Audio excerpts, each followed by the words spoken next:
জীবনের টানাপোড়েনে অনেক ঘাত প্রতিঘাত আসে, তখন আজকে আসলে আবেগ আপ্লুত এবং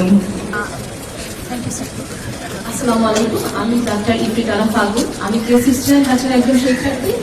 বর্তমানে ঢাকা মেডিকেল কলেজ হাসপাতালে মেডিসিন বিভাগে কর্মরত আছি। মেডিসিন এক্সিডিএস এ ট্রেনিং করছি। ম্যাডাম আমার যে 26 বছরের সিনিয়র, ম্যাডাম এই কলেজে পড়াশোনা করেছেন, এই হোস্টেলেই ছিলেন, এই প্রাঙ্গণেই ছিলেন। তো ম্যাডাম আমাদের গর্ব, আমাদের ঢাকা মেডিকেলের একজন অংশ। আপনাকে স্মরণ করে বিশেষ দিনগুলোতে আমরা আমাদের হোস্টেল প্রাঙ্গণে কিছু বৃক্ষরোপণ করেছি। আপনাকে আমরা সবসময়ই স্মরণ করি, আপনার মেধা, আপনি ট্রেনিং করেছেন কার্ডিওলজি বিভাগে। তো আমার একটা অনুরোধ ছিল যে ম্যাডাম আপনি যদি আপনার শিক্ষা জীবনের কিছু সময় সম্পর্কে আমাদেরকে বলতেন, সেই স্মৃতি সঞ্জীবী করতেন আমাদের সাথে। ধন্যবাদ।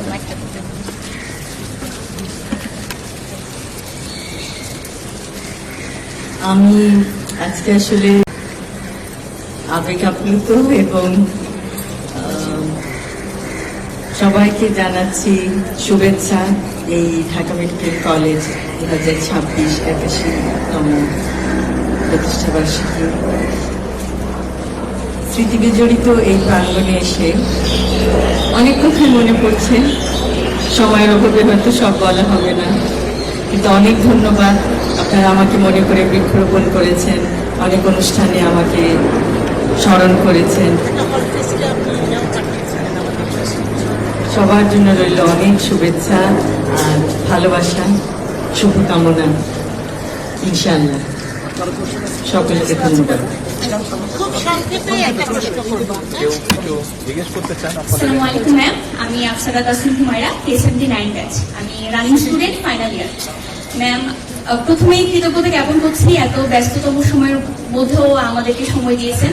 ম্যাম, আমাদের ঢাকা মেডিকেল কলেজ থেকে আপনি কৃতিত্বের সাথে ডিগ্রি অর্জন করেছেন, উচ্চতর ডিগ্রি অর্জন করেছেন এবং আমাদের দেশেই আপনার ক্যারিয়ারের সূচনা। কিন্তু দুর্ভাগ্যক্রমে আমাদের সাথে আপনি 17 বছর ছিলেন না।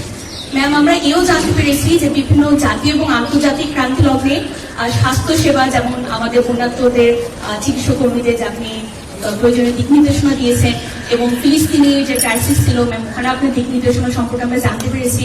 তো ম্যাম, 17 বছরের বঞ্চনার পর আপনি ফার্স্ট লেডি হিসেবে আমাদের বাংলাদেশে পদার্পণ করেছেন।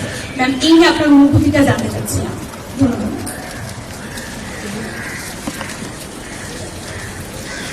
আসলে আমাদেরকে সবসময় ভবিষ্যতের দিকে তাকাতে হবে।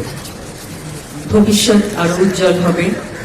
জীবনের টানাপোড়েনে অনেক ঘাত প্রতিঘাত আসে, তখন নিজেরাই কিন্তু আরো উৎকর্ষ এবং আপনাদের মানবিকতা যেন একটি উজ্জ্বল দৃষ্টান্ত হিসাবে সারা বিশ্বের বুকে থাকে।